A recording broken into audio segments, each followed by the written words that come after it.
This is KGW News at noon. We start today's News at Noon with an update on the 4 kidnapped Americans in Mexico. The 2 survivors in that kidnapping arrived back in the U.S. earlier today. We see a police car escorting their ambulance to a hospital in Texas. And we also learned this morning that the other 2 Americans who were kidnapped late last week were found dead.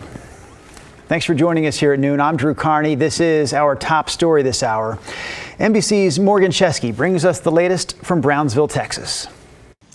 Yeah, we're hearing a bit more about context-wise how this group ended up here in Brownsville before making their way across to Matamoros. According to the family members of 2 of those individuals, this group originated in South Carolina, rented this white van, and then drove hundreds of miles here because a woman in this group of 4 wanted to undergo a cosmetic procedure. But according to what we're hearing from federal authorities now, it was shortly after crossing this bridge that this van holding this group of 4 U.S. citizens took fire from this group of armed men.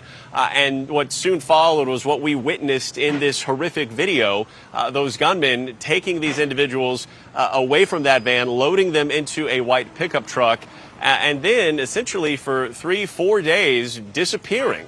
There were so many unknowns here, and unfortunately the governor of the state of Tamaulipas confirming everyone's worst fears, saying today that 2 of those Americans have been killed, 2 others are alive, all of them now into custody of Mexican government officials. And right now, we do know that there are multiple press conferences set in Mexico today that will hopefully provide some really critical insight into where things go from here. Important to know, the FBI on their part has said that they've been working hand in hand with Mexican authorities since this crime took place on Friday. And just because these Americans are now in the custody of Mexican officials and on their way back to the U.S., or the investigation into finding the individuals and the potential group responsible is just beginning here.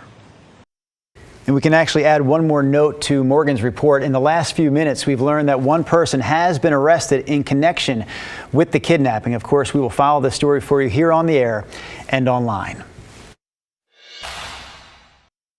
It was one of those situations where, you might see it on the news and say, oh, that would never happen to me. And then yesterday was my day. It did happen to me.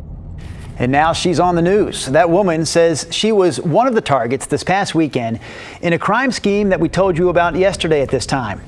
Portland police described this scheme that we're following up on as thieves using fake car emergencies to steal from drivers that they catch off guard.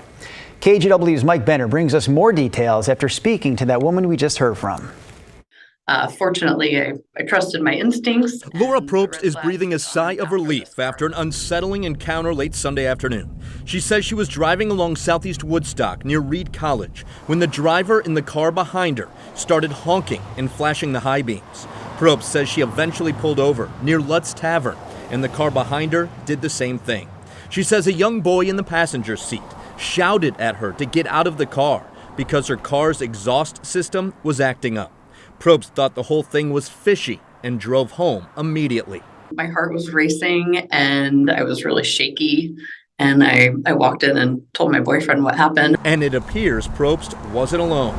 4 other women reported to police that between noon and 1 Sunday, some guys got them to pull over by saying their gas tank was smoking or car was leaking fluids.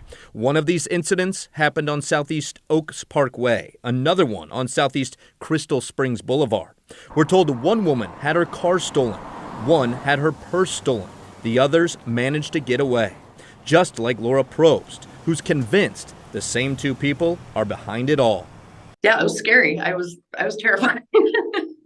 I've never had anything happen to me before. It was one of those situations where, you might see it on the news and say, oh, that would never happen to me. And then yesterday was my day. It did happen to me. I'm Mike Benner for KGW News. All right, we'll follow that report from Mike with a quick traffic update before we get to Rod in the Weather Center. A slow-moving landslide has closed down Timber Road in Washington County. So this is a rural road. It sits between highways 26 and 6. And the landslide led to this crack in the road that we're showing you here. That crack first started forming back in January, but it's only been getting bigger over the last several weeks. So the county says it's working on a way to stabilize that area. Until then, Timber Road will stay closed indefinitely between Strassel and Cochran Roads. All right, Rob, we called your name. I know you're standing by there in the Weather Center. What do you have for us? Hi, good afternoon. So far, just more of the same out there. Scattered showers on the radar behind me, mostly cloudy skies. Interesting that the radar continues to back up the fact that snow levels are really low. See, I don't think anything's sticking, but it is showing at least some snow in the air up over the West Hills. You've actually seen temperatures as warm as 37, 38 degrees up close to 1,500 feet. So it's going to be mainly rain for us this afternoon. Don't forget, as we get going through the afternoon, and if we develop sun breaks, that would fuel some more hail showers. Had some pretty good ones yesterday.